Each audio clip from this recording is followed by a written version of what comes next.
누가복음 말씀을 보도록 하겠습니다. 누가복음 13장 1절에서 5절 말씀까지 보도록 하겠습니다. 오늘 이 말씀을 가지고 마음이 불편한 말씀 회개하라, 마음이 불편한 말씀 회개하라 라는 제목으로 같이 은혜를 나누기로 원합니다. 매일 뉴스를 보면 거의 대부분이 사건, 사고가 주로 토픽으로 나와 있습니다. 참 많습니다. 이렇게 다양한 사건, 사고가 많을까라는 생각이 들 정도로 매일 새로운 사건, 사고가 많습니다.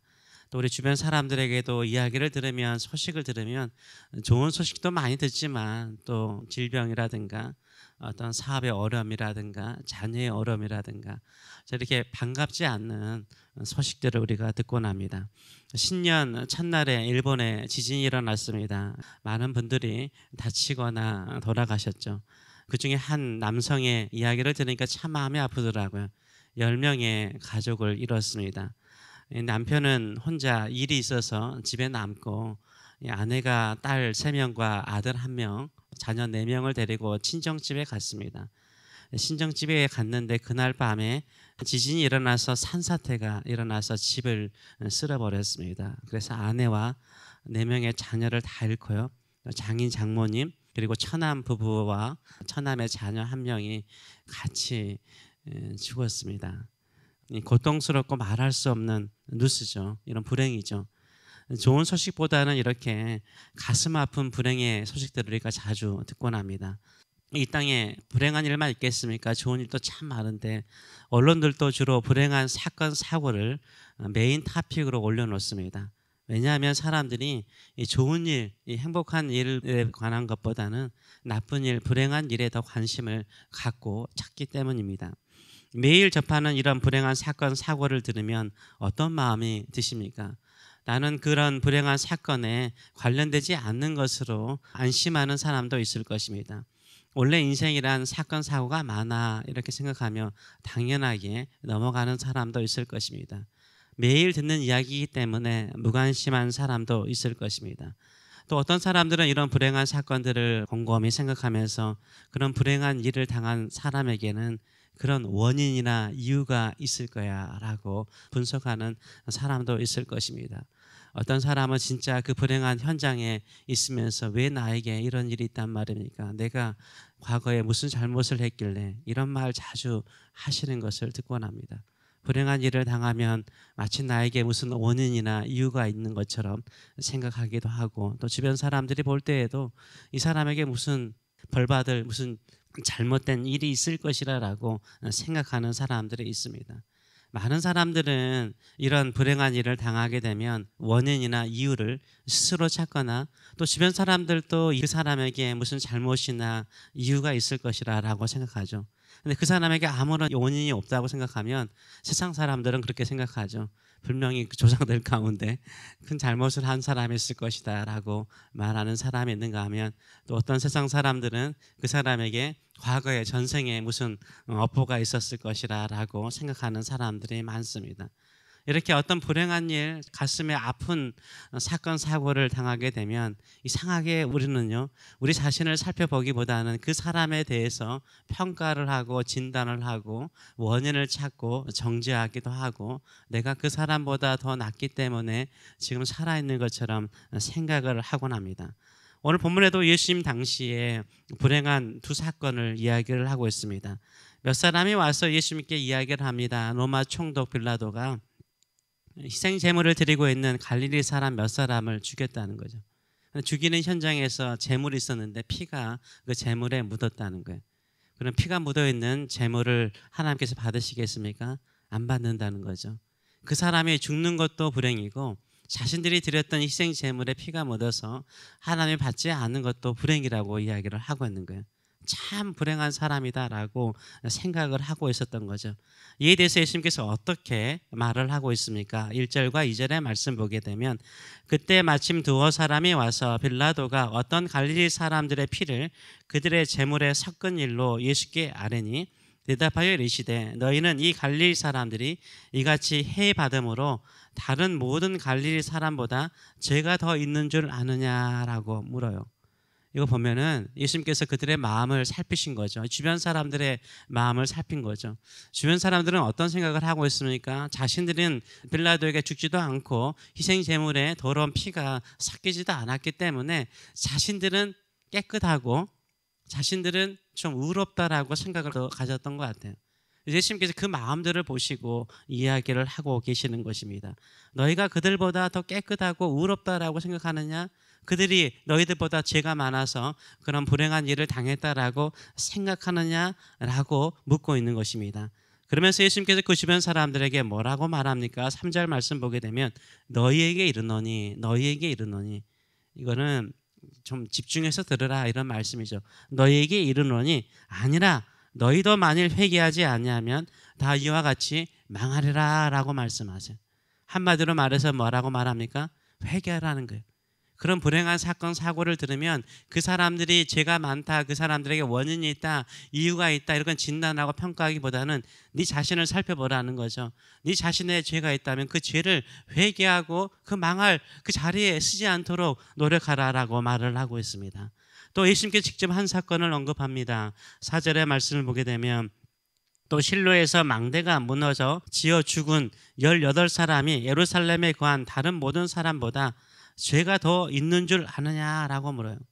이 실로암은 어디에 있습니까? 바로 예루살렘에 있습니다. 예루살렘에 높은 실로암 망대가 있었던 거죠. 근데 그 망대가 갑자기 무너졌어요.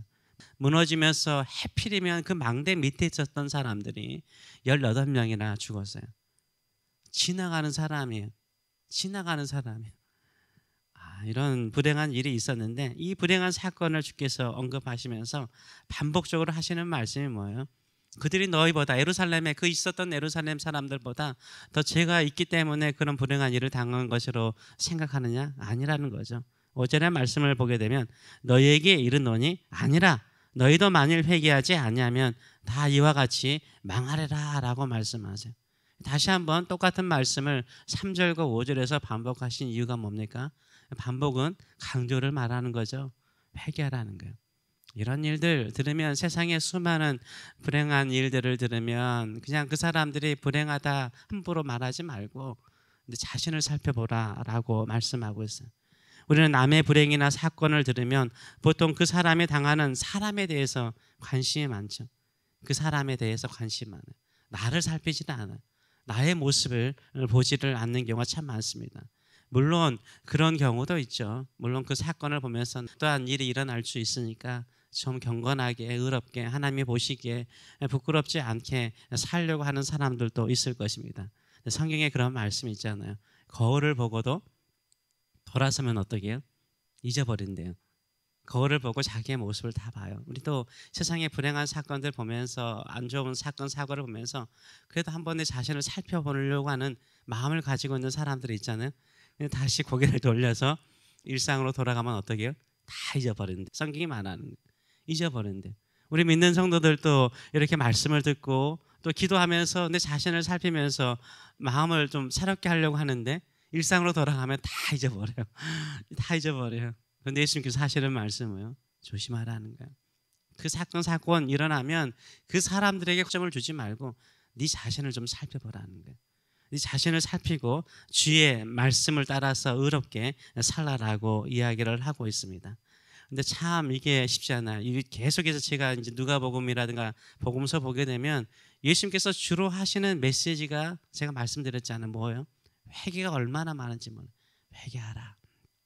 처음에 메시지를 전하실 때도 회개하라, 천국이 가까이 왔는 첫 메시지 그거예요. 회개하라, 천국이 가까이 왔느니라 라고 말씀하세요. 하나님의 나라가 가까이 왔으니까 회개하라 라고 말하고 있어요. 가면 갈수록 예수님께서 말씀에 대한 수많은 비유들을 하시면서 계속해서 하시는 말씀이 뭐예요? 자기를 살피라는 거예요. 이 자신을 살피고 회개하라는 거죠.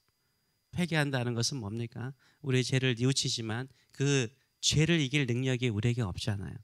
죄를 이길 능력이 우리에게 없어요. 죄를 이길 능력은 오직 하나님께로부터 오는 줄 믿습니다. 우리 주 예수 그리스도의 피로 말미암아 우리의 죄를 씻을 뿐만 아니라 성령께서 우리의 마음속에 죄를 이길 수 있는 능력을 주시는 줄 믿습니다. 그렇기 때문에 우리가 새벽에 나와서 이렇게 기도하는 거예요. 우리도 세상에 수많은 사람들과 크게 다르지 않거든요.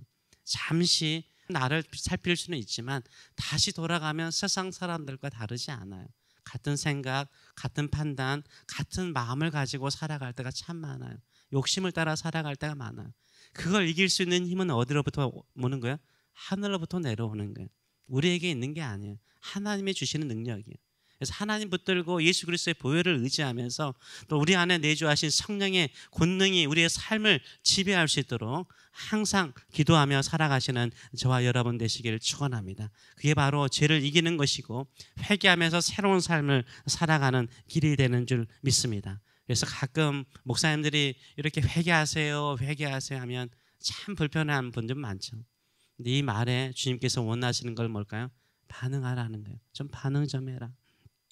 반응 좀 해라. 회개하라 가면 회개하는 마음의 자세를 가지고 사는 것이요, 우리의 삶을 새롭게 하는 길이 열리는 줄 믿습니다. 저는 저 문을 볼 때마다 또 저 문을 잠글 때마다 항상 기도합니다. 이 문을 열고 들어오는 자는 하나님의 은혜의 보좌 앞에 들어오는 것이고, 문을 닫고 나가는 순간에는 세상에서 하나님의 일하심을 선포하며 하나님의 능력을 경험하는 축복의 일상이 되게 하여 주시옵소서 기도합니다. 이렇게 제가 기도하고 또 새벽에 나와서 기도하세요, 매일 예배에 더 힘을 내세요 설교하더라도요, 반응을 보이는 사람이 있어요. 반응을 보이지 않는 사람이 있어요. 반응을 보이는 사람이 복이 있는 줄 믿습니다. 은혜가 있는 줄 믿습니다. 이런 믿음을 가지고 말씀에 반응하는 사람, 불편할수록 더 가까이 반응하시는 저와 여러분 되시길 축원합니다. 기도하겠습니다. 살아계신 하나님 아버지, 우리 주님께서 이렇게 자주 회개하라고 말씀하시는 이유는 무엇이겠습니까? 예수님을 받아들일 수 있는 마음을, 예수님께서 십자가에 죽으시고 3일 만에 부활하실 텐데 우리의 죄를 담당하시고 우리의 대속주가 되시는 예수 그리스도를 받아들일 수 있는 마음을, 내가 아무리 입술로 회개하고 외치더라도 여전히 내 마음에는 죄가 남아있고 여전히 나는 이 하나님 앞에서 부족하고 심판대 앞에서 쓸 수 없는 죄인이라는 것을 깨달을 때마다 예수 그리스도의 십자가를, 예수님의 보혈을 의지할 수밖에 없는 우리의 마음을 준비시켜 주시는 은혜 감사드립니다. 그러기에 오늘 또 다른 것 붙들지 않습니다. 오직 예수님의 보혈을 붙듭니다. 세상을 살더라도 우리의 능력과 우리의 지혜와 우리의 힘을 의지하지 않습니다. 우리의 힘으로 이길 수 없습니다. 성령이시여 우리의 마음속에 찾아오사, 성령이시여 우리의 삶 속에 충만히 임하사 우리의 삶이 하나님의 나라가 임하는 능력의 삶이 되게 하여 주시옵소서. 성령과 더불어 살아가는 기쁜 날이 될 수 있도록 은혜 베풀어 주시옵소서. 우리의 모든 것을 씻어버리고 주의 능력으로 새로워지는 하루가 될 수 있도록 은혜 더하여 주시옵소서. 감사드리며 예수님의 이름으로 기도하옵나이다. 아멘.